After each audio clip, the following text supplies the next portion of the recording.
Listen carefully to the pronunciation of this word, internet. Listen again, internet. Do you notice there's a sound that seems to be missing when you compare the spelling to its pronunciation? There's a sound that is silent. Recently, I did a lesson on reductions in English pronunciation, and in that lesson, I highlighted that English speakers regularly link, blend, delete, and change sounds. In this particular word, we have a dropped T sound.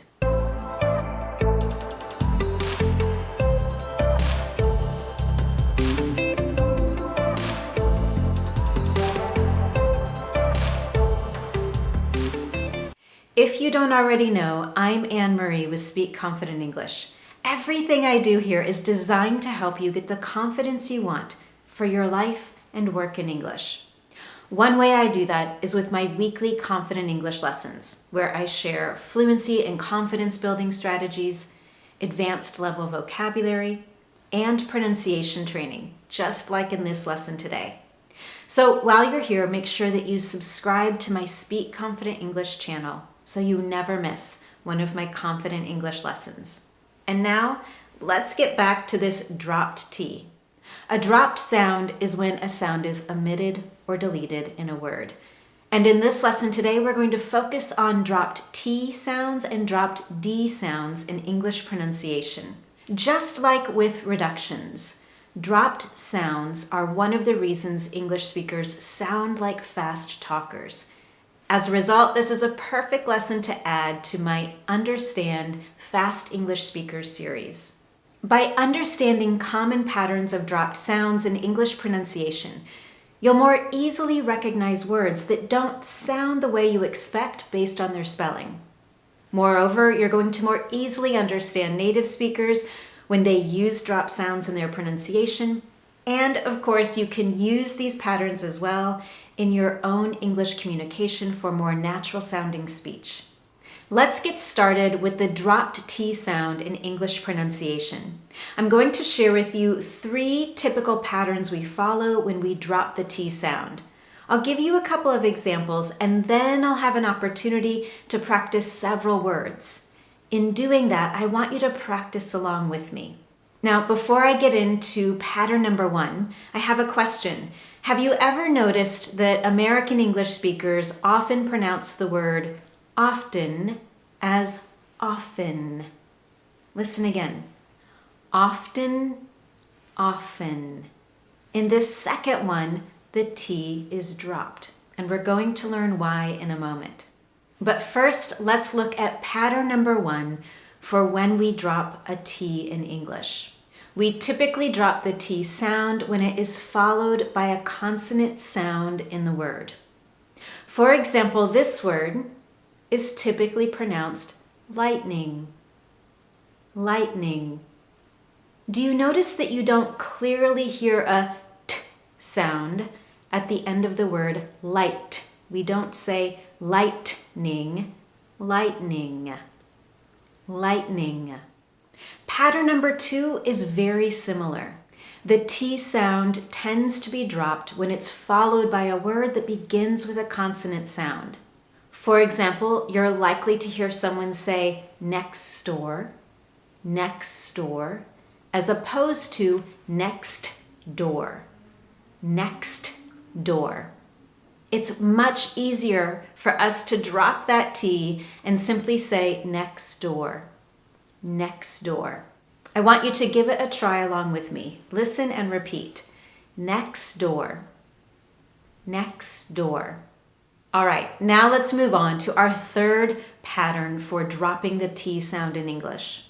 The T is often dropped when it's followed by an N sound.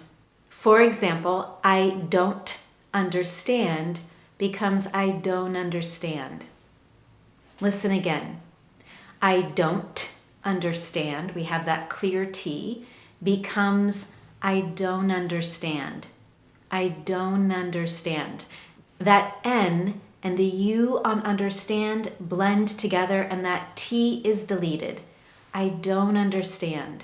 Similarly, I went outside to go for a walk becomes I went outside for a walk. I went outside for a walk. Once again, that N blends with the O at the beginning of outside, and that T at the end of went is dropped.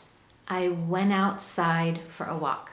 If you've spent any time studying connected speech in English, I'm sure you've learned that English speakers tend to pronounce want to as wanna, and it follows the same pattern. I wanna take a walk. Now that you have these 3 patterns for dropped T sounds in English pronunciation, let's try a quick quiz. I'm going to share a word with you, and I'll pause just for a moment so that you can pronounce it out loud. And then I'll pronounce it as well so that you can hear exactly how we would say it with that dropped T. Word number 1, interesting. Number 2, plenty. Notice that T isn't clear. We don't say plenty, it's plenty. Number 3, must be. Number 4, Christmas. And number 5, 20. Number 6, interview. And number 7, gonna. Now let's take a look at 2 patterns for the dropped D sound in English. After we practice these 2 dropped D patterns, we're also going to look at linking, which I'll explain in just a moment. But first, the dropped D. Just like with the T sound in English, we typically drop the D sound when it's followed by an N sound and a consonant sound.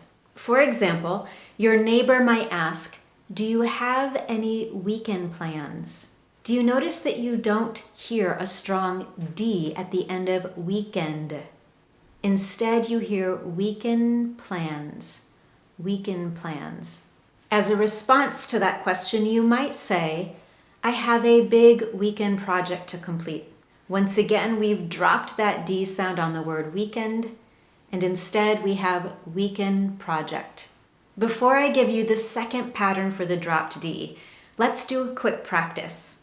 Once again, I'll show you the example, give you a moment to think about how you would pronounce that with the dropped D sound, and then I'll pronounce it as well so that you can hear it. Number 1, hand me. Could you hand me that envelope? Number 2, sound familiar. Do you notice you don't hear that strong D sound at the end of sound? Sound familiar. Does her name sound familiar to you? And number 3, grand piano. My husband would love to have a grand piano in the home.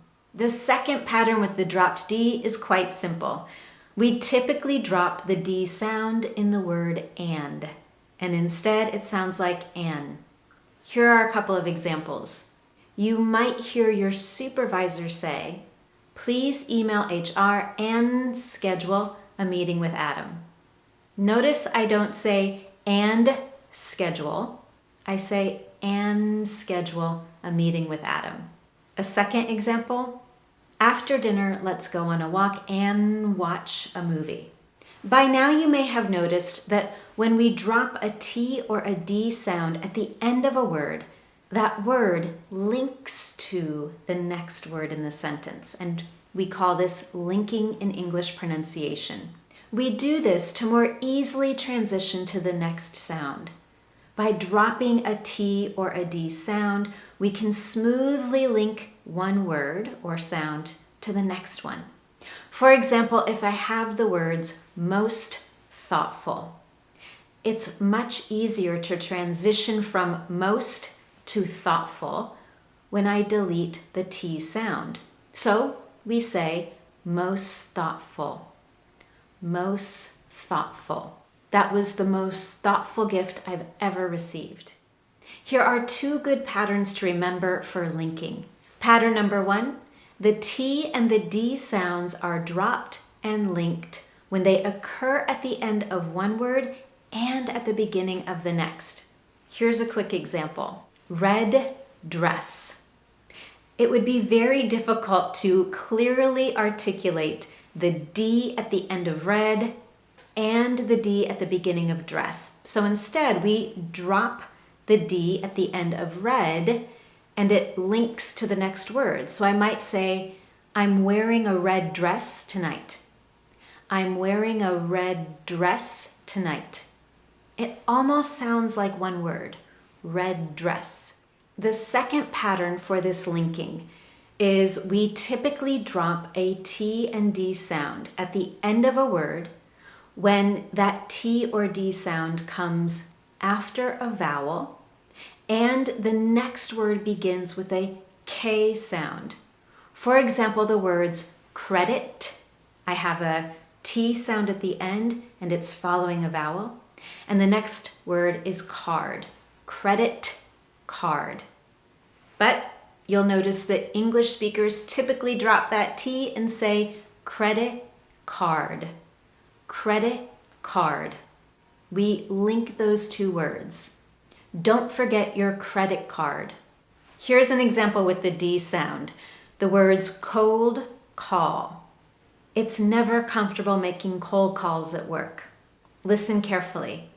It's never comfortable making cold calls at work. Do you notice that you don't hear that strong D sound at the end of cold? Instead, it becomes cold calls. Cold calls. Now that you have these patterns for the dropped T and D sounds in English and some examples of linking, I have a challenge for you. I want you to pay attention to other English speakers here on YouTube or in TV shows, podcasts, and so on. Listen carefully to how they communicate and see if you can identify additional examples that follow the patterns that you've learned here today.